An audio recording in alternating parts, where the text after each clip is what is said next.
Good morning, good afternoon, or good evening to all my dear students. I am CS Shweta, and today we are starting with the revision of CS Executive Module 1 SPIL Part B Labor Law Payment of Gratuity Act. तो students हमारी जो एक series चल रही है पूरा SPIL का revision करने के लिए we have all the videos of all the chapters of SPIL and today we are covering payment of gratuity act. So let's start with Payment of Gratuity Act. सबसे पहले सोशल सिक्योरिटी लेजिस्लेशन है payment of gratuity act and before starting let me give you disclaimer. These are revision videos, so definitely we are covering all the topics. We are not leaving any topic. We are covering all the topic, but definitely we are going to take a speed, right? So that's a disclaimer from my side. But till the end of the chapter, I am sure you will remember important points. You will understand if any case आपको नहीं पता कुछ चीजें gratuity में. So that is my assurance, right? उसके बाद जो भी टॉपिक इंपॉर्टेंट होगा जो मैं आपको बीच में बताऊंगी उसको स्टार मार्क कर लीजिए क्योंकि उसको आपको लिख के करना है. लिख के इसलिए करना है क्योंकि सारे टॉपिक्स तो लिखने नहीं है. I will not ask you to write the meaning of gratuity but all the important topics which are most likely to come in exam. Payment of Gratuity Act 1972. What is gratuity? Gratuity is basically a amount which employer gives to employee. Why employer is giving to employee? Because the employee has given his hard work, years of hard work to employer. तो उसका एक gratitude show करने के लिए ये amount employer they रहा है employ को. तो मैम कितना साल एम्प्लॉय को काम करना पड़ेगा इसके लिए और कितना अमाउंट देगा, कैसे कैलकुलेट होता है, कितने साल तक काम करना है, सारी बातें हम यहाँ पे करेंगे. Under Payment of Gratuity Act, employers pay gratuity amounts to their employees as a token of appreciation for their contribution to the company.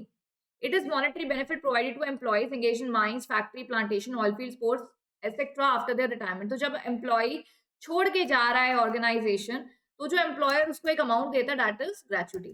So Gratuity Act applies to every factory, mine, oil field, plantation, port, and railway. Every shop establishment within the meaning of any law for the time being in force state where 10 or more persons are employed or were employed in any day preceding 12 months. Now students, आपको एक तो ये याद रखना है MRP of plantation. इसमें क्या है? Mines, railway, port, oil field, factory, plantation. MRP of plantation in सब पे अप्लाई होता है. साथ ही में वो सारे शॉप एस्टैब्लिशमेंट में सारे एस्टैब्लिशमेंट पे अप्लाई होता है जहां पे 10 या 10 से ज्यादा लोग काम कर रहे हैं या काम कर चुके हैं पिछले 12 महीने में किसी भी एक दिन में. और सच एनी अदर एस्टैब्लिशमेंट जो सेंट्रल गवर्नमेंट ने नोटिफाई करी है which includes motor, transport, undertaking, club, industry, inland water, educational institution जहाँ पे 10 या 10 से ज्यादा लोग काम कर रहे हैं पिछले 12 महीने में किसी भी एक दिन काम कर रहा है तो उसके ऊपर ग्रेचुटी एक्ट लगेगा. तो application of the act to an employed person depends on two factor. अगर ग्रेचुटी चाहिए ना तो उसके लिए दो बातें बहुत ध्यान रखनी है. पहला, एक तो आपकी जो he should be employed in establishment जिस पे एक्ट लग रहा है. एक तो आप उस एस्टैब्लिशमेंट में काम कर रहे हो जिसके ऊपर ये ग्रेचुटी एक्ट लग रहा है. दूसरा, आप उस एस्टैब्लिशमेंट के क्या हो? एम्प्लॉय. तो एम्प्लॉय की डेफिनेशन के हिसाब से आप आने चाहिए तभी आपको ग्रेचुटी मिलेगा. The term gratuity is derived from the Latin word gratuitus, that is to show a gratitude behavior. It came into effect from 16 September 1970. तो ये तो बड़ी इंट्रो वाली बात है, एग्जाम में डायरेक्टली पूछता नहीं है. So you just need to know it rather learning it. Okay. Second, notice of opening closure. Rule 3 कहता है जब भी आप इस अपनी किसी ऑर्गेनाइजेशन को ओपन करेंगे एस्टैब्लिशमेंट को जिसके ऊपर एक्ट लग रहा है तो within 30 days of the rules applicable to any establishment you shall file a form A by the employer to the controlling authority of the area. So इस एक्ट के तहत जो भी कंट्रोलिंग पर्सन है जो इस एक्ट के under management कर रहा है उसके पास आप कौन सा फॉर्म भरोगे? फॉर्म ए.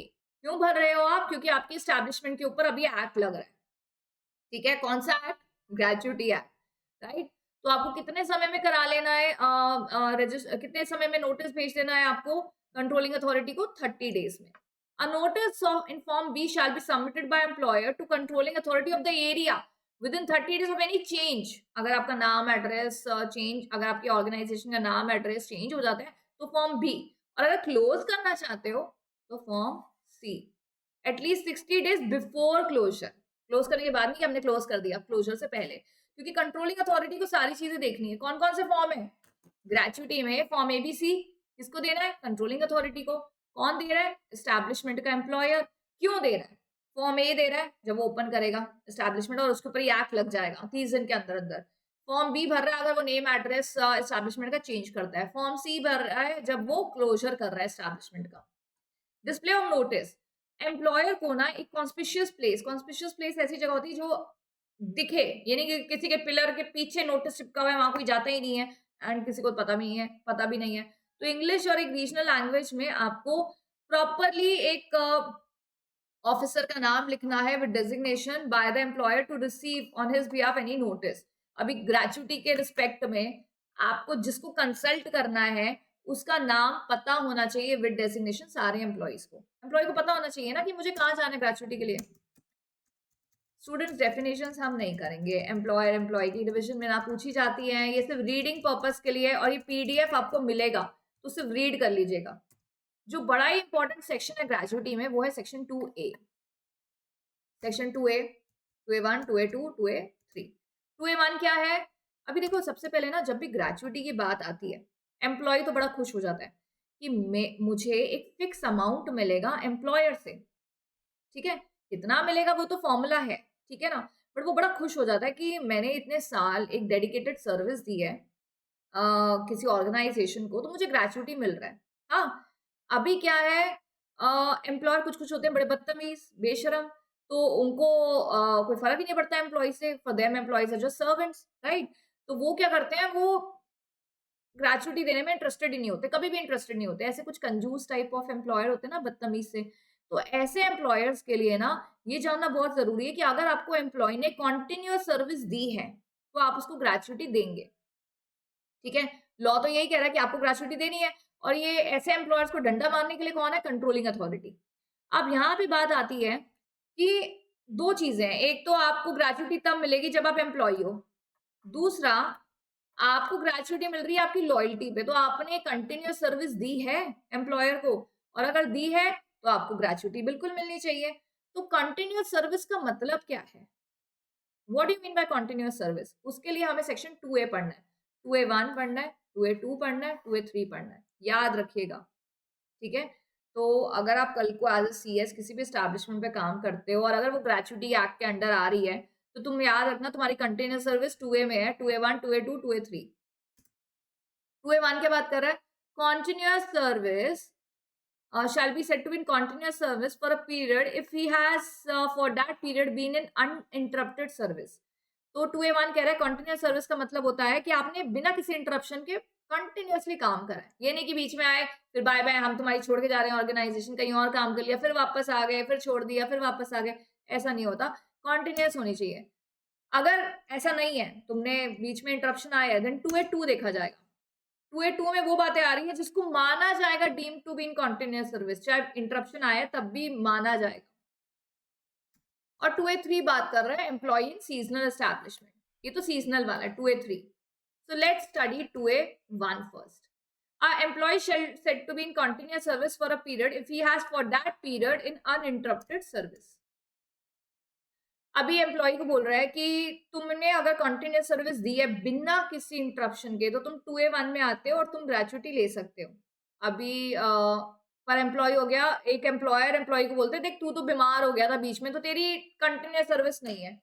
एम्प्लॉय कहेगा ये बहुत बदतमीजी की बात है, मैंने इतने साल काम किया, बीच में मैं बीमार हो गया या मेरे को कोई छुट्टी लेनी पड़ गई तो आप मेरे को इस इंटरप्शन की वजह से आप मुझे ग्रेचुटी नहीं दोगे, राइट। तो लॉ कह रहा है इसका आंसर भी हमारे पास है परमिसिबल इंटरप्शन। ये इंटरप्शन ऐसी है जो परमिट है, मतलब अगर किसी एम्प्लॉय ने ये इंटरप्शन मतलब उसकी कंटिन्यूअस सर्विस अगर इन इंटरप्शन की वजह से डिस्टर्ब हुई है तो चलेगा। क्या है परमिसिबल इंटरप्शन? सिक हो गया, कोई एक्सीडेंट हो गया, लीव ले ली इन वजह से, absence from duty, not being absent in respect of which an order treating an absence as break in service has been passed in accordance with standing order rules। standing order भी एक chapter है आपके course में। अगर उस rule में लिखा है कि अगर ब्रेक इन सर्विस किसी ऐसे कारण की वजह से हुई है जिसको ब्रेक इन सर्विस नहीं माना जाता then that is permitted। Lay off, organisation बंद हुई, स्ट्राइक पे चले गए, लॉकआउट हो गया जिसमें एम्प्लॉय का कोई फॉल्ट नहीं था, एम्प्लॉयर ने बंद करा है, तो वो सब परमिटेड है ना। अब वो काम पे आना चाहता है, तुमने दरवाजे बंद करके रखे हैं एस्टैब्लिशमेंट के ड्यू टू एनी रीजन, अब जैसे कोरोना वायरस है, अब कोई गधा होगा जो बोलेगा कोरोना वायरस में तो आपका ब्रेक इन सर्विस हो गया। ये तो गधों वाली बातें हैं। पूरे वर्ल्ड का जब एक हॉल्ट हुआ हुआ है तो उस समय आप उसको ब्रेक इन सर्विस कैसे मान सकते हो? So they are permissible interruption. 2A2 2A2 है जो वो नॉन सीज़नल एस्टेब्लिशमेंट पे काम नहीं करता। देखिए 2A1 में अगर आप आते हो तो बहुत अच्छी बात है, आपको ग्रेच्युटी मिलेगी। 2A2 कहता है कि कुछ बातें ऐसी जिसको हम डीम्ड मानेंगे कंटिन्यूअस सर्विस। अगर आप पहले 2A1 में नहीं आते हो तो 2A2 चेक करेंगे। अगर आप 2A2 में भी नहीं फॉल कर रहे हो देन सॉरी आपको ग्रेच्युटी नहीं मिल सकती।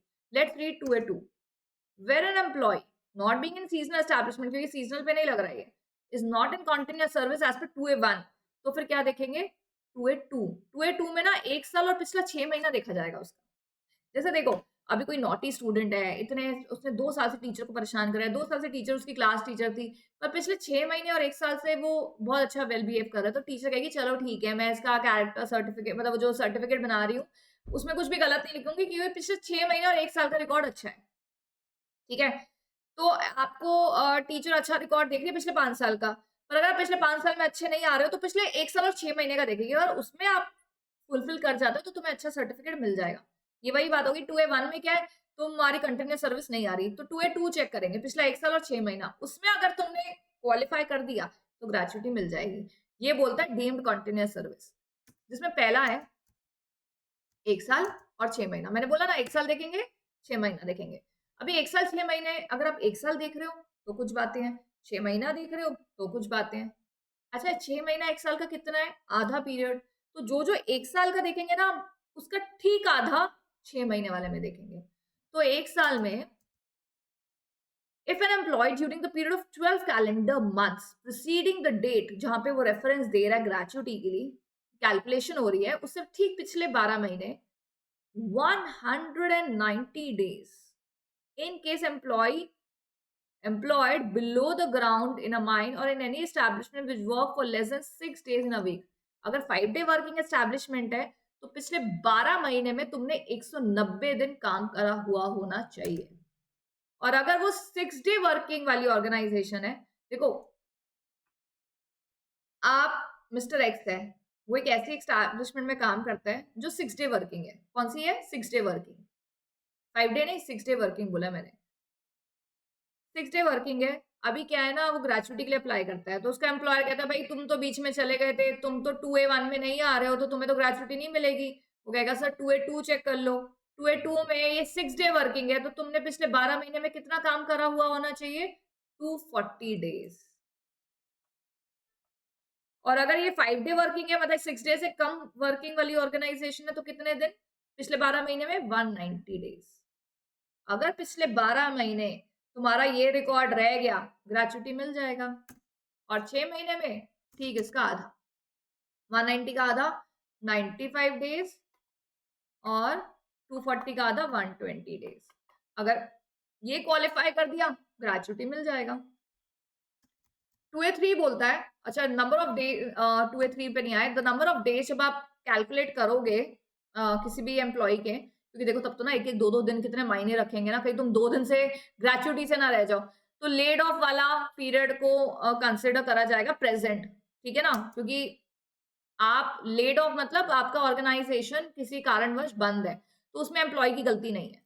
फुल वेजेस के साथ लीव मिली है तो चलेगा। टेम्पररी डिसेबलमेंट हो गया, कोई एक्सीडेंट, और वो एक्सीडेंट एम्प्लॉयमेंट की वजह से ही हुआ है, तो भाई उसमें एम्प्लॉय की क्या दिक्कत है, वो दिन तुम उसके कैलकुलेट करोगे। मेटर्निटी लीव तो वैसे ही 26 हफ्ते कैलकुलेट करेंगे हम, 26 वीक्स की होती है maternity leave. 2A3 seasonal establishment, यहाँ कह रहे हैं सीजनल एस्टैब्लिशमेंट में कितनी अटेंडेंस होनी चाहिए? 75%। जितने भी दिन तुमने काम किया है, मतलब जितने भी दिन सीजनल एस्टैब्लिशमेंट तो वैसे कुछ समय के लिए चलती है, जितने दिन के लिए सीजनल एस्टैब्लिशमेंट चल रही है तुम्हारी अटेंडेंस कितनी होनी चाहिए? 75%। राइट, 75% अटेंडेंस है तो तुम्हें ग्रेच्युटी मिल जाएगा। आई होप तुम्हें 2A1 2A2 2A3 अच्छे से क्लियर हो गया, अच्छे से लिख लेंगे आप अगर एग्जाम में आएगा। When the gratuity is payable, section 4 subsection 1 कहता है gratuity is payable when you have rendered a continuous service for not less than 5 years. तो आपको सुपर एनुएशन में मिलेगी, रिटायरमेंट में और डेथ के समय ग्रेच्युटी मिल जाएगी। सुपर एनुएशन स्टूडेंट होता है जब आपकी एज आ जाती है, जिस एज पे एस्टैब्लिशमेंट आपको सुपर एनुएट कर देती है। जैसे मेरी एस्टैब्लिशमेंट है 62 ईयर्स पे रिटायर कर रही है, तो 62 ईयर्स जब आप होंगे तो आप सुपर एनुएट हो जाएंगे। अगर आप उससे पहले निकलना चाहते हो तो उसको रिटायरमेंट बोलते हैं, तब भी मिलेगी ग्रेचुटी। डेथ हो जाती है तो लीगल रिप्रेजेंटेटिव को मिल जाएगी ग्रेचुटी। इसको पे कर जाती है ग्रेचुटी, एम्प्लॉय को, लीगल उसके नॉमिनी को, उसके लीगल रिप्रेजेंटेटिव को। और अगर माइनर है कोई नॉमिनी लीगल रिप्रेजेंटेटिव, तो जब वो उसके बैंक में रहती है, जब वो 18 साल का हो जाता है, तब उसको ग्रेचुटी दे दी जाती है। पेमेंट ऑफ ग्रेचुटी, पहला, every completed year of service in excess of 6 months, the employer shall pay the gratuity at the rate of 15 days wages based on the last drawn wages। ये तो आपको formula में पता चल जाएगा कि आपको 15 दिन का एवरेज वेजेस के हिसाब से देखा जाता है जब कैलकुलेट होती है gratuity. Amount of gratuity maximum 20 lakh होगी, और उसके ज्यादा बन रही है तब भी तुम्हें 20 लाख से ज्यादा नहीं मिलेगी। अगर आपकी कोई डिसेबलमेंट हो जाती है तो आपके जो ग्रेचुटी, जो सैलरी ली जाएगी, जैसे क्या होता है ना, जब किसी की डिसेबलमेंट हो गई, पहले वो इंसान अब पूरा फील्ड वर्क करता था, अब उसके इंसान के पैर नहीं चलते, तो उसको एम्प्लॉयर ने रखा, पर रखते समय उसको पूरा वेजेस नहीं दिया कि भाई अब तुम आधा काम कर रहे हो तो वेजेस रिड्यूस कर दी। तो उस समय जब उसकी ग्रेचुटी कैलकुलेट होगी तो उसकी उसकी रिड्यूस्ड वेजेस पे ना रह के प्रिसीडिंग डिसेबलमेंट से पहले जो उसकी वेजेस थी उस पे ग्रेचुटी दी जाएगी।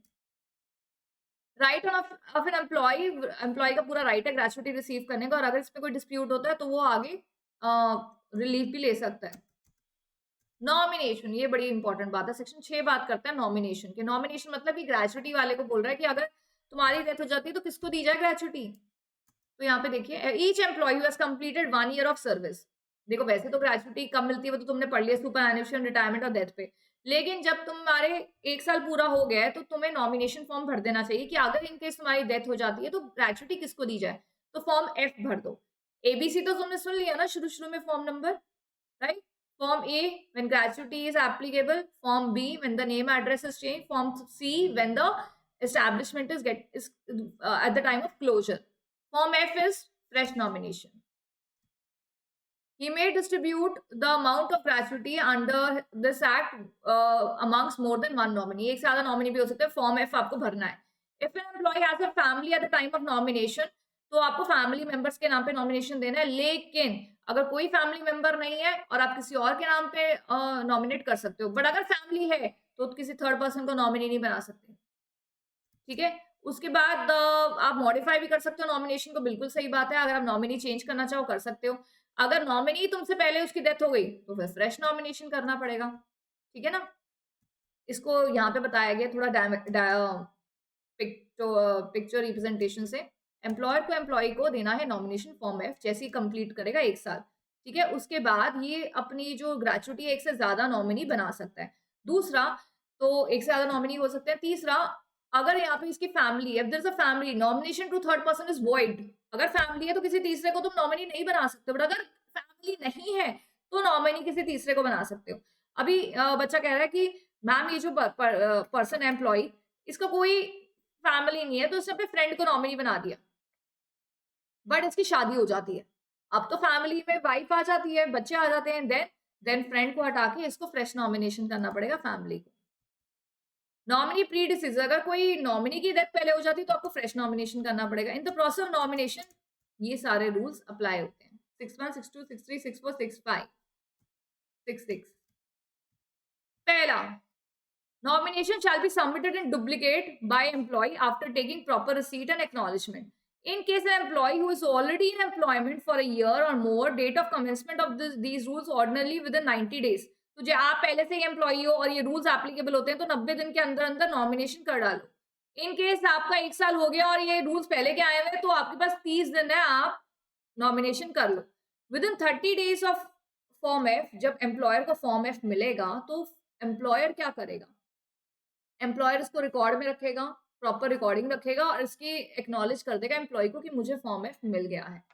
Employ who has no family at the time of nomination within 90 days of acquiring family, इसको फॉर्म जी भरना है। अभी पीछे क्या देखा तुमने, अगर आप किसी थर्ड पर्सन को नॉमिनी बनाते हो वॉइड है, लेकिन अगर फैमिली नहीं है फिर बना लो थर्ड पर्सन को। जब फैमिली आ जाए तो आपको अपना फ्रेश नॉमिनेशन फॉर्म जी में करना है। एफ में फ्रेश नॉमिनेशन, एफ से फ्रेश, एफ से फॉर्म नंबर, ठीक है। उसके बाद जी कब है, जब आपका फैमिली आप एक्वायर करते हो तो 90 दिन के अंदर फैमिली को आप नॉमिनी बनाओगे। मॉडिफिकेशन अगर करनी है नॉमिनेशन में, फॉर्म एच है तुम्हारे पास। नॉमिनेशन और फ्रेश नॉमिनेशन नोटिस और मॉडिफिकेशन जो है प्रॉपर्ली साइन होनी चाहिए। अगर आप इलिटरेट है एम्प्लॉय तो रबर मतलब रबर स्टैम्प कह रही हूँ, थंब इम्प्रेशन होना चाहिए, ठीक है ना। तो ये आपको बताया जा रहा है अबाउट नॉमिनेशन। तो नॉमिनेशन को लेके क्वेश्चन आ सकता है, अगर आप लिखना चाहें आप जरूर लिखें कि नॉमिनेशन के बारे में क्या है। How the amount of gratuity is determined, this is to notice. देखो हमने फॉर्म एफ पढ़ा, हमने फॉर्म जी पढ़ा, हमने फॉर्म एच पढ़ा फ्रेश नॉमिनेशन वाला, ये हमने पढ़ा जब आप फैमिली एक्वायर करोगे। ये है बिल्कुल पहला फॉर्म जो 1 साल के अंदर, 1 साल जब कंप्लीट हो जाएगा आप भरोगे। उसके बाद हमारा है फॉर्म नंबर एल कि आप अमाउंट ऑफ ग्रेचुइटी जो है वो किसमें बताई जाएगी, फॉर्म एल में। The employer shall arrange the gratuity in how many days, 30 days. ये नहीं कि इंसान बैठा हुआ है, रिटायरमेंट हो गई उसका, 2 साल हो गए उसकी ग्रेचुइटी नहीं आ रही, तो ऐसा नहीं होना चाहिए। If not paid with in a time that is 30 days, तो आपको 10% पर एनम के हिसाब से आपको इंटरेस्ट देना पड़ सकता है। और अगर ग्रेचुइटी एडमिसिबल नहीं है to the, if the claim for gratuity is not found admissible, तो आपको फॉर्म एम भर के देना पड़ेगा एम्प्लॉय को कि भाई ये जो पर्सन आप हो, आपने आपको ग्रेचुइटी नहीं मिलेगी क्योंकि एडमिसिबल नहीं है। क्यों? या तो 2A1 में तुमने कंटिन्यूअस सर्विस नहीं दी, 2A2 में भी तुम नहीं आए, फॉल करते हो, तो तुम्हें ग्रेचुइटी नहीं मिल सकती। अमाउंट ऑफ ग्रेचुइटी देखिए मैक्सिमम 20 लाख होती है। Large wage drawn into 15/26 into completed years of services. तो ग्रेचुइटी के हिसाब से 1 मंथ लिया था 26 और 15 डेज की एवरेज ली जा रही है। तो जो भी आपकी वेजेस हैं 20,000 रुपए हैं, 15/26 इंटू उस इंसान ने 7 साल काम किया, ये जो अमाउंट आएगा ये इसकी अमाउंट ऑफ ग्रेचुइटी है, ठीक है। Then we have forfeiture of gratuity. बिल्कुल फॉरफीट हो सकती है तुम्हारी ग्रेचुइटी अगर तुमने किसी भी प्रकार से, अगर एम्प्लॉय ने जिसकी सर्विसेज टर्मिनेट हो गई, कोई जानबूझ के कुछ उसने नेग्लिजेंस करा, प्रॉपर्टी डिस्ट्रॉय करी है, उसकी ग्रेचुइटी फॉरफीट भी हो सकती है, पार्शियली भी और पूरी भी। If the service has been terminated for riotous और डिसऑर्डरली कंडक्ट और वायलेंस, अगर किसी एम्प्लॉय को इसलिए निकाला जा रहा है कि तुम वायलेंट बिहेवियर कर रहे हो, तो उसकी ग्रेचुइटी फॉरफीट करी जा सकती है। इफ द एम्प्लॉय का जो सर्विस है वो मॉरल टर्पिड्यूड या ऐसे किसी एक्ट पे करा जा रहा है, तो उसकी सर्विस, उसकी ग्रेचुइटी फॉरफीट हो सकती है। डिस्प्यूट, सेक्शन 7 सब सेक्शन 4 कह रहा है अगर कोई डिस्प्यूट है, the amount of gratuity payable to the employer shall deposit the gratuity to controlling authority. याद आ गया कंट्रोलिंग अथॉरिटी कौन है, जिसके पास फॉर्म नंबर ABC तुमने भरा था। तो जो एम्प्लॉयर है, कंट्रोलिंग अथॉरिटी है, इसके पास क्या दिया जाएगा, ग्रेचुइटी का अमाउंट। और कंट्रोलिंग अथॉरिटी अगर कोई डिस्प्यूट होता है दोनों को बिठाता है, एम्प्लॉयर को भी और एम्प्लॉय को भी। क्या दिक्कत है? The controlling authority after due inquiry and giving reasonable opportunity of being heard determine the amount of gratuity. अभी एम्प्लॉयर ने 10 लाख रुपए ग्रेचुइटी डिपॉजिट कर दी कंट्रोलिंग अथॉरिटी के पास, और एम्प्लॉय बोल रहा है मेरे बनते 15 लाख रुपए, ठीक है, दोनों को बिठाया यहाँ पे, ये लो तो चलो भाई बैठ जाओ दोनों। अब ग्रेचुइटी कौन निकालेगा, controlling authority.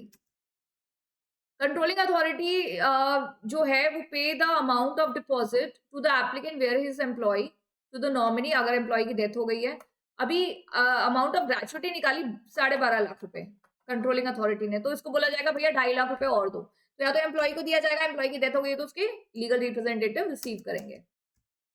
Appeals and penalties, any person aggrieved by the order of controlling authority with in 60 days from the receipt of order can appeal to appropriate government as specified. Extended period हो सकता है if the sufficient notice is given. The appropriate government or the appellate authority, as the case may be, giving parties to the reasonable opportunity, will reverse the decision of controlling authority, heard, confirm or modify or reverse. या तो देखो अभी क्या है ना, तुम्हें controlling authority का decision पसंद नहीं आया, तुम बोल रहे हो मेरी ग्रेचुइटी 15 लाख है, एम्प्लॉयर कह रहा है 10 लाख, और तुम्हारे कंट्रोलिंग अथॉरिटी ने निकाला 12.5 लाख। तुम तो अभी भी सेटिस्फाइड नहीं हो, तुमने कहा अब तो मैं अपील करूंगा, मैं 2.5 लाख रुपए और क्यों छोड़ू, मेरी 15 लाख रुपए बनती है, ठीक है। तो you can appeal with in 60 days। Recovery of gratuity, यहाँ कह रहे हैं अगर कोई एम्प्लॉयर ग्रेचुइटी नहीं देता है एम्प्लॉय को टाइम पे, तो डेफिनेटली उसके कंपाउंड इंटरेस्ट के हिसाब से जो भी दिन है, जितने दिनों उसने ग्रेचुइटी नहीं दी है, वो as a land arrears recover करेंगे collector.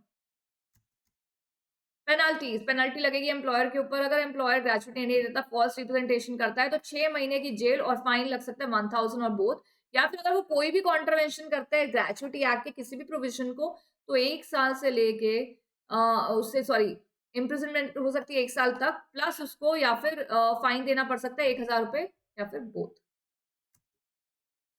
Where the offence is non-payment of gratuity shall be punishable with imprisonment for a term which shall not be less than 3 months unless a court trying the offence। 3 महीने की jail तो हो सकती है जब तक आपका ऑफेंस कोर्ट में चल रहा है। सो क्रैश हो गया page. Thank you and I hope gratuity is clear. Of course हमने जल्दी जल्दी करा है। मुझे कुछ बच्चे कहते हैं मैम ग्रेजुटी चैप्टर 1 घंटे मतलब कोई भी चैप्टर जैसे आधे 45 मिनट्स या आधे घंटे में हो जाता है, कहते मैम पूरा चैप्टर आधे घंटे में 45 मिनट्स में कैसे हो सकता है? बिल्कुल नहीं हो सकता। You are absolutely right. Gratuity chapter अगर मैं नॉर्मल क्लास में लूँ और मैं एक एक पॉइंट अच्छे से पढ़ाऊँ, शायद पीपीटी सेम रहेगी, 2-3 बातें मैं केस लॉज में ले आऊँगी, पर हर एक पॉइंट पे काफ़ी डिस्कशन होगी, क्योंकि वो क्लास है, उसमें 6 महीने का समय होता है पेपर आने में। अभी तुम्हारा exam is on your head, you want to listen to everything but you know in a speedy way. आप खुद बताओ अगर मैं ग्रेजुटी को 3 घंटा लूँगी, आप खुद ऐसे हो जाओगे कि मैम बस करो ना, रिविज़न है, जल्दी-जल्दी बोलो ना आगे। You understand? आप खुद ही मुझे 2x स्पीड में रख लोगे वीडियो में। So I have to take everything clearly. अगर कोई पॉइंट ऐसा होता है जो शायद मेरे जल्दी बोलने पे आपको क्लियर नहीं हुआ है, you have a comment section, you have my number, you can WhatsApp me, you have all the remedies. भाई यू आप कोई भी चीज यूज करके you can reach back to teacher in case you have any doubt. People teach, people don't even take your doubts, people don't even do your one-to-one communication. You are not in front of me, but I can communicate with you via WhatsApp, via Telegram, via comment. So you have full right to do that, right? So please make most of it, revise it. Any problem, please reach back to me. Thank you so much. We'll come with yet another chapter of revision. You have revision of all the chapter of SPL. Take the benefit. Good luck for your exams. Stay calm. Reduce your anxiety and stress. And let's complete revision of SPIL with yet another chapter in another video. Thank you so much.